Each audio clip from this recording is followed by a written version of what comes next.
नमस्कार, मैं हूं आपके साथ अब्दुल रहीम और आप इस वक्त मुलाहिजा फरमा रहे हैं मुनसिफ टीवी का एक खास प्रोग्राम जिसका नाम है कारोबार। नाजरीन, आज हम बात करने वाले हैं एक ऐसे खर्चे की जो आपको अमीर भी बना सकता है और गरीब भी। मैं बात कर रहा हूं फिजूल खर्ची की। वजह बिना किसी बात के हम कहीं भी बैठे फिजूल खर्ची कर देते हैं, जिसका असर हमारी माली हालत पर बहुत बुरा पड़ता है। बाज़ दफ़ा हम कंगाली के शिकार भी हो जाते हैं। तो इसी मौजू पर आज का हमारा ये टॉपिक, हमारा ये एपिसोड रहने वाला है। हमेशा की तरह हमारे प्रोग्राम में जो आज हमारे गेस्ट पैनलिस्ट है इमाम तारिक साहब, आपका खैर मकदम करते हैं, इस्तकबाल करते हैं हमारे इस प्रोग्राम में। मैं सर आपसे ही जानना चाहूँगा कि फ़िजूल खर्ची आप किस चीज़ को ले रहे हैं सबसे पहले तो?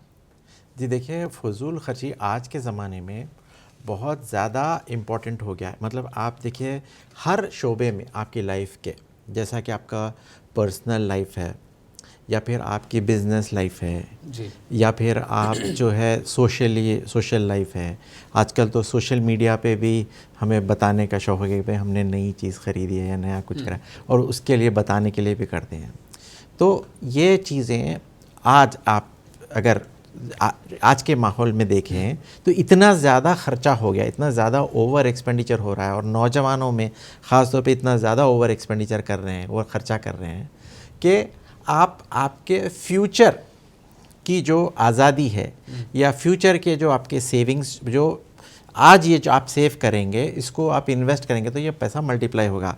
तो ये जो आप फ्यूचर की आपके रिटायरमेंट बेनिफिट बोलिए, रिटायरमेंट प्लानिंग बोलिए, आप उसको सैक्रिफाइस कर रहे हैं। फ्यूचर में आप क्या हो सकता है, कितनी प्रॉब्लम्स में रह सकते हैं, कितना माशरा ख़राब हो सकता है, क्योंकि देखिए आजकल भी हालात सही नहीं है। तो हर एक के पास कुछ सेविंग्स होने चाहिए। अब आप फजूल खर्ची को आइडेंटिफाई करें, आप ये देखें कि आप कहाँ पे फजूल खर्च कर रहे हैं। एक एग्ज़ाम्पल ले लीजिए, आप अपने हमारे रिलीजन में भी ले लीजिए, इस्लाम में आप वज़ू करते हैं। वज़ू करने में अगर आपने 3 कुल्ली से ज़्यादा चौथी कुल्ली कर ली तो वो भी आपको एक्स्ट्रा उसमें आएगा, इसराफ में आ जाएगा, मतलब कि फजूल खर्ची में आ जाएगा वो भी। तो उतना हमें देखना है हमारे रिलीजन। मगर हम क्या देखते हैं भाई, अगर कोई वॉच कर रहा है अपने एक्सपेंडिचर तो बोलते हैं भाई ये कंजूस आदमी है, भाई ये मक्खी चूस आदमी है। मगर आज के हिसाब में होशियार कंजूस आदमी ही हैं। क्यों बोलेंगे आप? क्योंकि उन्हें अगर अच्छे टाइम में सेव कर रहा है बुरे टाइम के लिए, तो ये बहुत इम्पॉर्टेंट चीज़ हो जाती है। देखिए, आप बरसात पूरे 12 महीने नहीं आती, पानी कहीं ना कहीं स्टोर होता है, नेचुरली भी स्टोर होता है। आप जो है बरसात 12 महीने आ रही समझ के अगर सिर्फ बारिश में आप जी लिए, तो फिर आपको जब गर्मा आएगा आपके पास पानी नहीं रहेगा। उसी तरीके से आपके लाइफ में भी हमेशा इनकम नहीं आती है, ये समझ के चलना पड़ेगा। कभी अच्छा टाइम आता है, कभी बुरा टाइम आता है, कभी अब हमने तो लॉकडाउन्स भी देखे, हमने सब कुछ देख लिया, पे समझाने की ज़रूरत नहीं है अभी। मगर फिर भी कभी ऐसा अनहोनी का टाइम भी आ जाता है जब हमें हमारे सेविंग्स में से जीना पड़ेगा। कभी ऐसा होता है रिसेशन आ गया, कुछ एकदम डिप्रेशन आ गया, मार्केट डाउन हो गया, तो जॉब्स चले गए या कुछ भी हुआ, तो आपके पास सेविंग्स होने चाहिए। अब देखिए, हमारे जो फाइनेंस के वर्ल्ड में, पर्सनल सेविंग्स के वर्ल्ड में ये देखते हैं कि भैया आपके पास कितने टाइम का सेविंग होना चाहिए। आपके जो खर्चे हैं, तो ये जो खर्चे हैं आपके, ये कब तक चल सकते हैं, आपके सेविंग से कब तक चल सकते हैं। तो आप इसको 6 महीने चला सकते हैं, या आप इसको 1 साल चला सकते हैं, या 2 साल चला सकते हैं। अब इसकी बहुत अच्छी मिसाल आप ये लोगों से ले सकते हैं जो सऊदी से वापस आ जाते हैं। एक प्राइम एज में जब बच्चे बड़े होते हैं, आप भी एक ऐसे एज में रहते हैं जबकि आपको उल्टा कमाना चाहिए, आपको और ज़्यादा आपकी जो मेहनत आपने जवानी में किया, अब उसका फ्रूट लेना होता है जब आप रिटायर होकर आ जाते हैं और आपकी इनकम एक हाई लेवल पे होती है। अब सडनली आपकी इनकम पूरी बंद हो गई है जी। पैसे हैं आपके पास, मगर अब घड़े में पानी नहीं भर रहा है।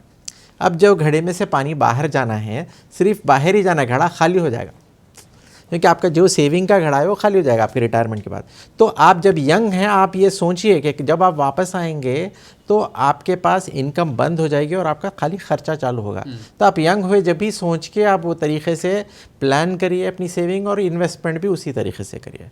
अब जब आप ये सोचते हैं कि भाई मैं आज की ज़िंदगी आज जी लूँगा, आज मैं एंजॉय कर लूँगा, तो फिर आप आपके फ्यूचर की कॉस्ट के ऊपर एंजॉय कर रहे हैं। फ्यूचर जो आपका जो भी फ्यूचर में आप बेनिफिट लेना चाह रहे थे, या आप जो है अर्ली रिटायरमेंट लेके आप अपने आप को फ्री करना चाह रहे थे, या जो भी करना चाह रहे थे, या फिर आप जो है ये बोल सकते हैं कि अगर आप एंटरप्रेन्योरल है या आप बिज़नेस टाइप की मेंटालिटी के हैं, तो आपके पास जितने ज़्यादा सेविंग होंगे आप उतना ज़्यादा रिस्क ले सकेंगे। कि भाई आप उतना ज़्यादा ये देख सकेंगे कि भाई ठीक है, मैं थोड़ा रिस्क लेने से कुछ नहीं होगा, मेरे पास काफ़ी ज़्यादा सेविंग्स है, मैं कुछ रिस्क ले सकता हूँ। फिर आप जॉब वाले हैं, कल के दिन आप सोच रहे हैं कि आपको बिज़नेस स्टार्ट करना है, कुछ करना है, तो आपके पास एक सॉलिड अमाउंट ऑफ सेविंग्स होनी चाहिए, ताकि आपका जो खर्चे का मीटर है वो चलता रहेगा। और आप फ्यूचर में आपको जब बिज़नेस में भी कुछ पैसे डालने पड़ेंगे आपके सेविंग से, तो आज जब आप काम कर रहे हैं तब आप सेविंग सॉलिड रखें। अभी ना सर बहुत सारी एप्लीकेशंस आ गई, छोटे अमाउंट में लोन मिल जाता है जी। या क्रेडिट कार्ड को आप ले लीजिए कि अगर आप 6 महीने में इतना क्रेडिट कर लेते हैं तो आपको मूवी हॉल्स के टिकट फ्री में मिल जाएंगे। इस तरह की बहुत सारी छोटी छोटी स्कीमें ऐसी निकल चुकी है जो हमारे युवाओं को लोन का शिकार बना रही है। तो वो सेविंग्स को मिसयूज कर रहे हैं एक तरीके से। इस पर क्या कहना चाहेंगे आप? देखिए, कई लोग यंगस्टर्स ये कर रहे हैं कि भाई आपके पास कुछ सेविंग्स भी है, मगर फिर भी क्योंकि आपको आसानी से लोन मिल रहा है, आप लोन ले रहे हैं। तो होता क्या है कि लोन के ऊपर आप इंटरेस्ट दे रहे हैं, तो एक मानो में ऐसा हो गया कि आपकी बाइक रख के आप दूसरी बाइक किराए पे ले रहे हैं। बिल्कुल। तो इससे बड़ी बेवकूफ़ी क्या है? आपके पास ऑलरेडी बाइक है, आप वो बाइक यूज़ नहीं कर रहे हैं। आप एज ए यंगस्टर आप सोचिए, आप वो बाइक वैसे ही रख के दूसरी बाइक डेली हिसाब से आप किराए पे ले रहे हैं, तो वो बहुत बड़ी बेवकूफ़ी है। आप अपना सेविंग्स में से खर्चिए, लोन मत लीजिए। सबसे वर्स्ट चीज़ है अगर आपके सेविंग्स होते हुए आप लोन ले रहे हैं। ऐसा कई बार होता है कि भाई बैंक्स बोलते हैं आप एफडी रख दिए, उसी के ऊपर लोन लीजिए। आपके एलआईसी का जो पेमेंट है वो अमाउंट रख के उसके ऊपर लोन ले लीजिए। ये चीज़ आप कभी ना करें। आप आपके जो एफडी आप उसको विड्रॉ कर ले, तुड़ा लें। ये होता है गोल्ड लोन भी लेते हैं लोग। देखिए, गोल्ड की वैल्यू बहुत ज़्यादा नहीं बढ़ती है, मगर वो जो लोन के ऊपर इंटरेस्ट है वो बहुत ज़्यादा हो जाता है। तो आप वो गोल्ड बेच दें, जब आपके पास पैसे आएंगे आप ख़रीद लीजिए, मगर आप वो गोल्ड के ऊपर इंटरेस्ट देते जाएंगे, वो जो वैल्यू होगी वो डबल ट्रिपल हो जाएगी, कॉस्ट ज़्यादा हो जाएगी। किस एज रेशियो में सबसे ज़्यादा, कौन सी एज जनरेशन ऐसी जिसमें फिजूल खर्ची का ये ज़्यादा क्रेज़ देखा जा रहा है इस वक्त? अब देखिए, हर जनरेशन कुछ लेवल के ऊपर फजूल खर्ची किया है। अब यंगर जनरेशन ज़्यादा बदनाम है क्योंकि वो लोग शो करते हैं कि भाई हमने खर्चा किया, मगर हर जनरेशन में खर्चे हुए हैं।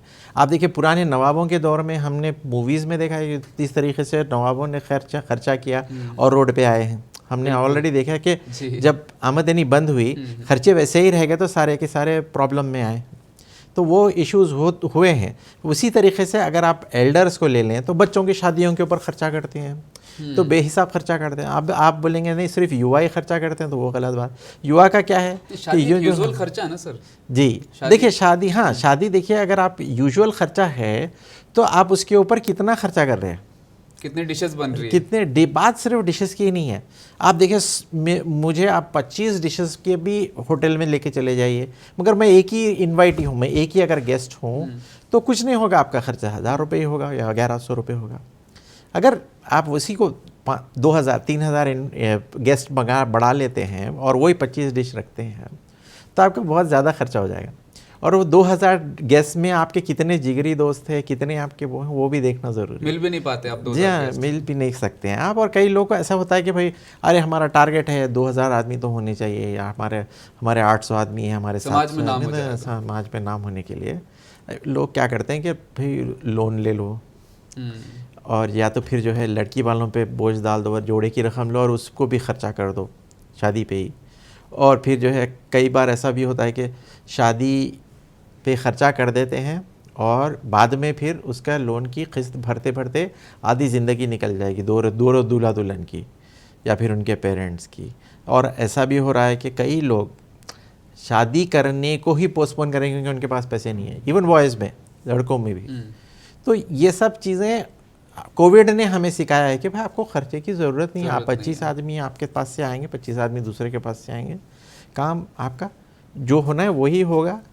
ये नहीं है कि आपके 1000 आदमी आएंगे तो आपकी शादी 1000 साल तक चलेगी। बिल्कुल ऐसा तो कुछ नहीं है, कोई गारंटी नहीं है कि भाई 5000 आदमी की शादी रही तो लंबा चलेगी।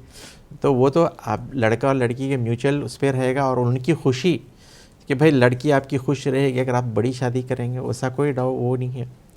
अलबत्ता अगर कोई डिमांड्स है या कोई उन लोगों के सामने वालों की कोई डिमांड्स है तो वो एक फिर सामने वालों को हमें समझाना पड़ेगा कि भाई आप भी ख़र्चा कम करें, आप भी सामने दूसरे वाले पे भी लोड ना डालें और अपने आप पे भी लोड ना डालें। भाई आप एक कोविड स्टाइल में शादी करें। शो ऑफ के दायरे में सर आजकल कुछ अनयूजुअल पार्टीज आ गई हैं। बर्थडे को भी सेमी बर्थडे कर दिया है, एनिवर्सरी को सेमी एनिवर्सरी करके कुछ बहुत सारे नए नए फजूल खर्चे इजाद किए जा रहे हैं। इन सब से हमें कैसे बचना है? जी देखिए, ऐसा हो रहा है ना कि आप जब पार्टी करते हैं तो एक सर्टेन अमाउंट ऑफ एक्सपेंडिचर आपको हो जाता है। देखिए, आप एक वेन्यू एक जगह लिए हैं कि आजकल फ्लैट्स वगैरह इतने छोटे हैं कि आपको उस फ्लैट में आपको कर नहीं सकते पार्टी, तो आप जगह का खर्चा होता है। या फिर आप बैंक्वेट हॉल ले रहे हैं, बैंक्वेट हॉल्स भी आजकल बहुत चल रहे हैं, बैंक्वेट हॉल ले रहे हैं और उसमें फिर आप पार्टी रखेंगे, फिर आपके केटरिंग का खर्चा होगा, फिर सब फैमिली वालों के कपड़ों का खर्चा होगा, फिर वो ओकेजन पे आप खर्चे करेंगे, कपड़ों के खर्चे करेंगे और दूसरे भी बहुत सारे एंसिलरी सब्सिडरी खर्चे होते हैं। तो एक पार्टी से लग के ये सारी चीज़ें लग जाएंगे, आपको थोड़ा एक दिन के लिए अच्छा लगेगा, आप वो करेंगे। मगर अगर आप यही चीज़ ये पैसा आप फ्यूचर के लिए इन्वेस्ट करते हैं तो ऐसा होता है कि आजकल देखिए मेडिकल एक्सपेंडिचर भी बहुत ज़्यादा हो जा रहा है। आप कितना भी हेल्थ इंश्योरेंस लीजिए, वो हेल्थ इंश्योरेंस का प्रीमियम और समझे 10 ईयर्स 25 ईयर्स पहले या 20 ईयर्स पहले आपको 3 लाख का हेल्थ इंश्योरेंस बहुत हो जाता था। आज 3 लाख का वो तो लोग हंसेंगे कि भाई आपको ना हार्ट सर्जरी कवर हो रही है, ना कोई किडनी का प्रॉब्लम कवर हो रहा है। तो मेडिकल के लिए बहुत ज़रूरी है आपको रखना पैसा, और किसी को भी कभी भी कुछ भी मेडिकल का रिक्वायरमेंट हो सकता है, हमने देख लिया है। और फिर बच्चों की पढ़ाई के लिए रखना ज़रूरी है। और आजकल के हिसाब से जो प्रेजेंट जो सिचुएशन है, अनसर्टेनिटी है, उस हिसाब से कि ये कुछ डिस्टर्बेंसेस हो गए, कुछ प्रॉब्लम्स हुए तो आपका बिजनेस रुक जाएगा, बंद हो जाएगा कुछ दिनों के लिए, तो उसके लिए भी आपको पैसे उठा के रखना ज़रूरी है। तो ये अमाउंट आप कितना रखेंगे, भाई कई लोग पूछते हैं भाई हम कितना उठा के रखना है। देखिए कुछ लोग जो फाइनेंशियल प्लानिंग करते हैं वो लोग बोलते हैं कि भाई 6 महीने के आपके खर्चे रखिए, और कुछ लोग बोलते हैं आप 12 महीने के रखिए। जी मैं ये बोलता हूँ कि आप जो है खर्चे उठा के रखने का मत सोचिए, वो तो आप रखना ही है। आप खर्चे करना ही क्यों वो सोचिए, आप जो भी आएगा सब सेव करिए, बिल्कुल सारे का सारा सीखे, बेयर मिनिमम आप खर्चिए। और आप ये बोलेंगे भाई दुनिया के लिए सेव कर रहे हैं, देखिए आप उससे दिन के लिए ख़र्चा करिए, वो प्रॉब्लम नहीं है, वो भी आपकी सेविंग है, आपके आखिरत में काम आएगी। मगर ये जो खाली शो ऑफ के लिए ख़र्चा करते हैं वो ख़तरनाक हो जाता है। अब देखिए सेमी एनुअल पार्टीज़ आपने कही, अगर आप एनुअल पार्टी भी करते हैं, सेमी एनुअल पार्टी भी करते हैं, एवरी 6 महीने में भी करते हैं, तो आप 1-2 लाख रुपए ख़र्चा कर दिए उसके ऊपर, आपको हासिल कुछ नहीं है। फ्यूचर में अगर आप सही इन्वेस्टमेंट करते हैं तो वो 2 लाख रुपए जाके 20 लाख हो जाएंगे, आपके रिटायरमेंट तक 40 लाख भी हो जाएंगे। तो आपको वो बुढ़ापे में काम आएगा, या फिर आप नहीं रहे तो बच्चों को पास ऑन होगा, या आपके वाइफ को काम आएगा। तो ये अमाउंट्स आप आज स्पेंड करने से पहले ये सोचना है कि 20 साल के बाद जब मैं रिटायर होऊंगा ये अमाउंट बढ़ के कितना होगा। तो इस हिसाब से समझिए आज मैं 2 लाख रुपए वेस्ट कर रहा हूँ, तो ये 10 साल के बाद 15 साल के बाद ये 20 लाख हो जाएगा, और ये 20 लाख मैं फ्यूचर के 20 लाख आज खर्चा कर रहा हूँ, वो सोच के आप करना चाहिए। एक सवाल शामिल करते हैं सर, 18 से 20 साल का एक जवान बच्चा जो एजुकेशन हासिल कर रहा है, पढ़ रहा है अपने शहर से बाहर जाके, घर से उसके जो पैसे आते हैं उनमें से वो हर महीने कुछ बचाता है, हर 3 महीने में वो अंदाजन 3 से 4 हज़ार रुपए वो सेव कर लेता है। अब वो चाहता है कि मैं इसका कुछ अच्छा यूज़ कर पाऊँ, तो ऐसे बच्चे को क्या करना चाहिए?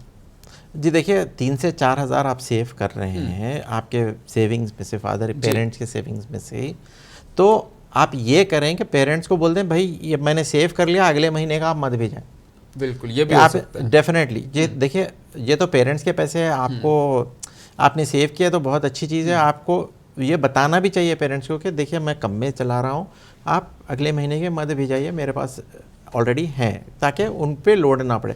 कई बार ऐसा होता है पेरेंट्स जो है एक्स्ट्रा लोड लेके बच्चे को पढ़ा रहे हैं, आपको पैसे नहीं है, अपना पेट काट के पढ़ा रहे हैं, तो आपके पेरेंट्स को थोड़ा हाथ फ्री हो जाएगा।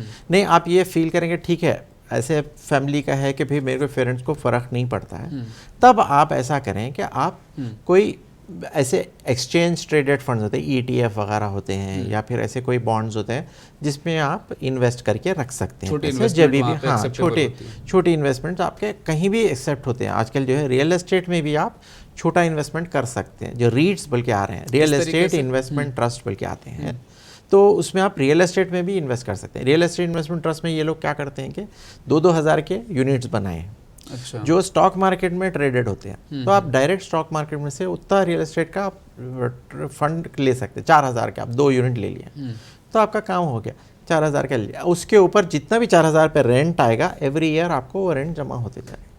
तो ऑलमोस्ट एक 6% आजकल रीट्स पे आ रहा है ईयरली। तो आपको कुछ पैसे आपके उसमें और ऐड ऑन होते रहेंगे। एक बहुत बड़ा फिजूल खर्चे का एक दायरा है, जिससे मैं कहूँगा कि ये कैसी सोच है मुझे भी समझ में नहीं आई आज तक। जी जी। कार बदलनी है, फ़ोन बदलना है, वॉच 3 महीने बाद नई लेके आनी है। ये एक मार्केट में ट्रेंड सा चल रहा है कि नहीं, मैंने 1 साल यूज़ कर लिया ये फ़ोन, अब मैं इसको अपने पास नहीं रख सकता। वो उसको बहुत कम कीमत में बेच के फिर एक नया महंगा फ़ोन लेते हैं, उसको भी 1 साल बेच देते हैं। जी, इन लोगों को क्या करना चाहिए?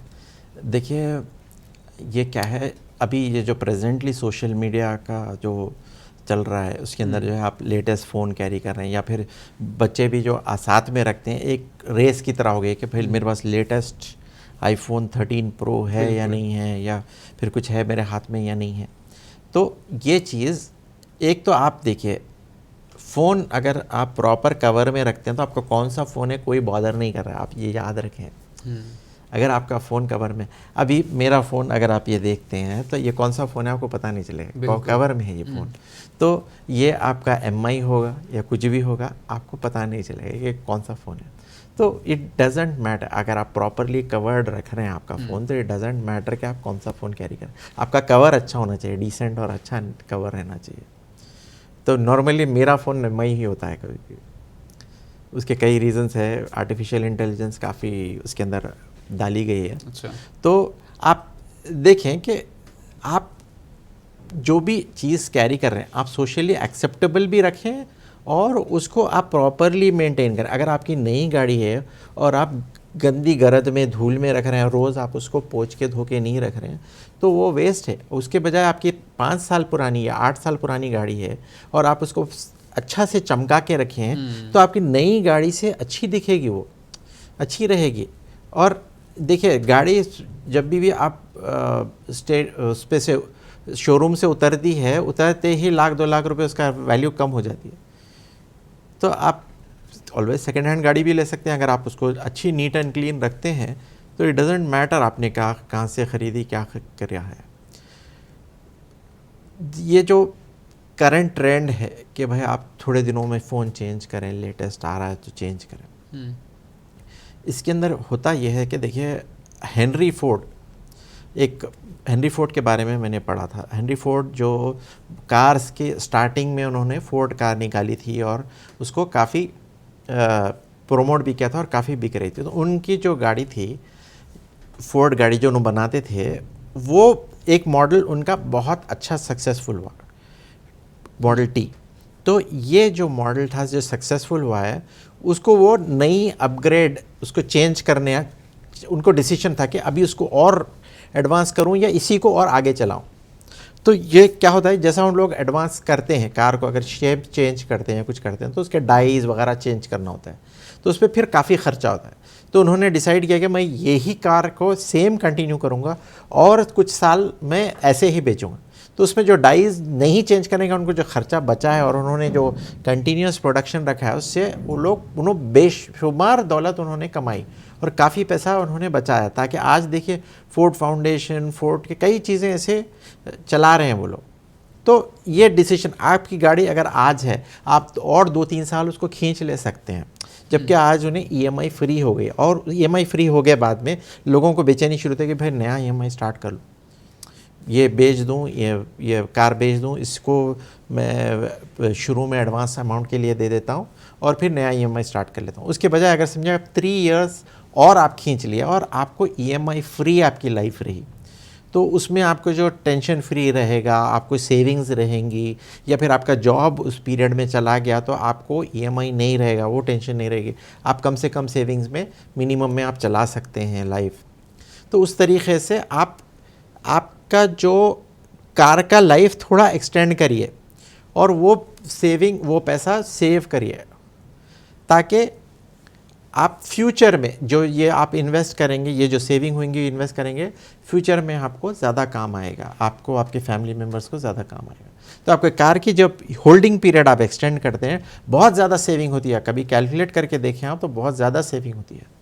ऐसा माना जाता है कि जो फजूल खर्ची की जो आदत है वो कहीं ना कहीं पेरेंट्स से बच्चों के अंदर भी आती है। पेरेंट्स बच्चे की हर नीड को पूरा करने की कोशिश करते हैं, तो बाज़ दफ़ा इस रास्ते से होके आती है, या ओवर ला के चीज़ें दे देते हैं कई दफ़ा कि आप ये भी ले लो, ये भी रख लो, ये भी रख लो। तो इन पेरेंट्स के लिए आप क्या कहना चाहेंगे? जी देखिए, अपने पैसों से बचाना है अपने बच्चों को, ये बहुत इम्पॉर्टेंट है। आपका पैसा आपके बच्चे को ख़राब करेगा, तो आप अपने पैसों से अपने बच्चों को बचाना है। मतलब वो एक तो होता है पॉकेट मनी, जो बच्चों को देते हैं आप, वो बिगाड़ देता है बच्चे को। आप पॉकेट मनी कुछ भी ना दें, 1 रुपया भी नहीं देना आप बच्चे को, पॉकेट मनी कभी भी नहीं देना है। साथ में बच्चे के पास पैसे ही नहीं होने चाहिए। जो भी ले जाएगा वो घर से टिफ़िन ले जाएगा, वही खाएगा। वहाँ पे बाज़ार में कुछ ख़रीदना नहीं है और कोई कैंटीन में कुछ नहीं ख़रीदना है। कभी अगर ख़रीदना है तो आप 5 रुपये 10 रुपये मिनिमम कैंटीन में महीने में 1 आध बार आप दे सकते हो, कुछ ख़रीद लो और खा लो। मगर ये जो रेगुलर पैसे होते हैं उससे क्या होता है कि बच्चे एक स्पेंडिंग की आदत हो जाती है, और फिर वो स्पेंडिंग जब उनके पास उतने पैसे नहीं रहते। देखिए, आज आप रिच है, आज आप प्रोवाइड कर सक रहे हैं बच्चों को, बच्चे वो हिसाब से एक लाइफस्टाइल जी रहे हैं जी। कल के दिन वो बच्चे शायद वो उतनी उनकी अर्निंग ना रहे। अगर बच्चों की उतनी अर्निंग नहीं रही तो ये हो सकता है कि बच्चे फ्यूचर में शॉक में चले जाएं कि भाई हम क्या करें, हम एकदम गरीब फील करना शुरू करेंगे वो लोग। तो ये प्रॉब्लम हो जाएगा कि एक स्पेंडिंग लेवल पे जब आप हाई पे रखते हैं और फिर बाद में फ्यूचर में वो लोग वापस आते हैं नीचे, तो उनके पास एक नेगेटिव एटीट्यूड आ जाएगा, उनके पास एक नाशुक्री का एटीट्यूड आ जाएगा। जो भी ऑलरेडी देखिए लोअर लेवल पे भी बहुत से लोग जी रहे हैं और मज़े में खुश हैं, मगर जो आदमी गरीबी से अमीरी से थोड़ा करीब होता है, जो कि से 100 रुपये कमा रहा है 80 रुपये हो गया उसका, तो वो बहुत ज़्यादा ख़राब फील करेगा। जो 10 रुपये कमा रहा है उसके 25 रुपये हो गए तो वो बहुत खुशी होएगा, क्योंकि उसके भाई डबल से ज़्यादा हो गई। तो उस तरीके से आप बच्चे और ख़राब फील करना शुरू करेंगे। आप ये सोचेंगे भाई मेरा बच्चा और मेरे से ज़्यादा कमाएगा, ज़रूरी नहीं है। आप सेफ खेलिए, क्या बच्चों को अपनी वेल्थ से बच्चों को अपने पैसों से बचाइए।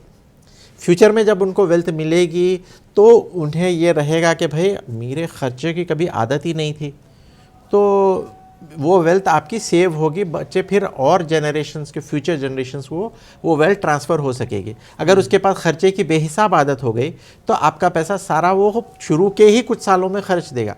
आपके जाने के कुछ साल में ही सारा पैसा वो नए नए गाड़ियों में, नए पार्टीज़ में, वर्ल्ड टूर पे और कुछ भी ख़रीदने में सारा खर्च देगा, और वो फिर वो पैसा उसको वापस कभी भी नहीं मिलेगा और वो उल्टा उधारी में चला जाएगा, माइनस में चला जाएगा, ज़ीरो भी नहीं, माइनस में चले। जी हाँ, बहुत सारी हैं, बहुत सारी मिसालें हैं।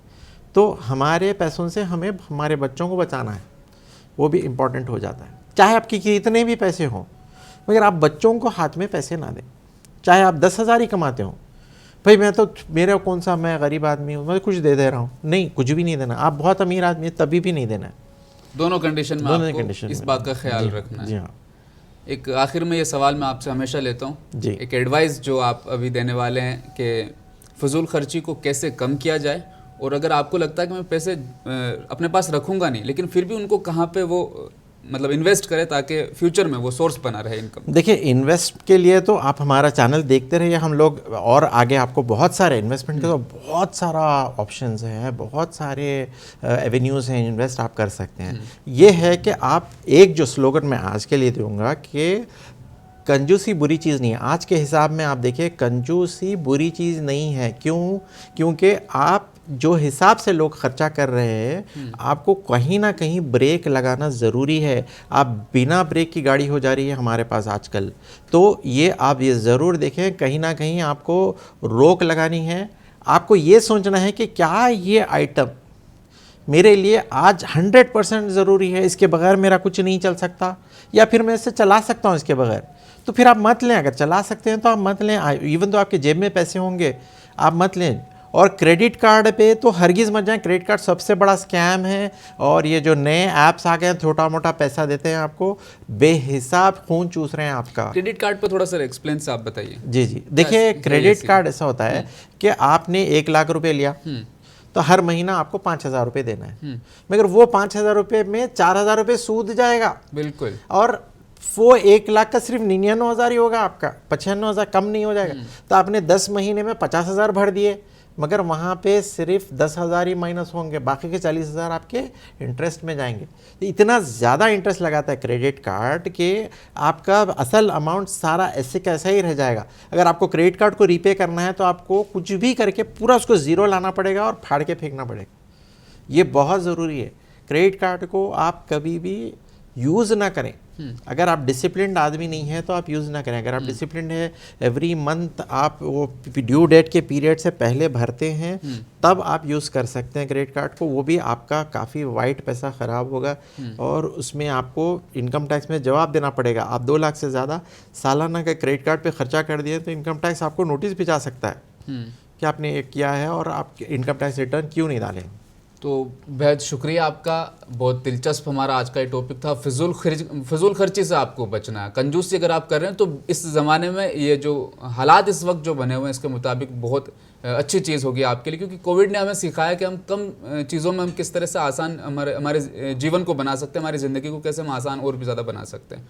तो ज़्यादा खर्ची करने से बचें, फिजूल खर्ची करने से बचें, क्योंकि ये जो पैसे हैं आप कहीं ना कहीं इनको इस्तेमाल कर पाएंगे आगे के लिए, अपने फ्यूचर को सिक्योर कर पाएंगे। आपके जो बच्चे हैं उनको भी फिजूल खर्ची से बचाएं ताकि वो अपना जो भविष्य है वो और ज़्यादा बेहतर बना सकते हैं। बहुत बहुत शुक्रिया सर आपका। बहुत इंपॉर्टेंट टॉपिक आपने चुना हमारे लिए और ज़रूर हमारी ऑडियंस को कहीं ना कहीं इससे फ़ायदा ज़रूर होगा। थैंक यू जी। तो कारोबार का ये एपिसोड आज यहीं ख़त्म होता है। जल्द मुलाकात होगी, तब तक के लिए नमस्कार।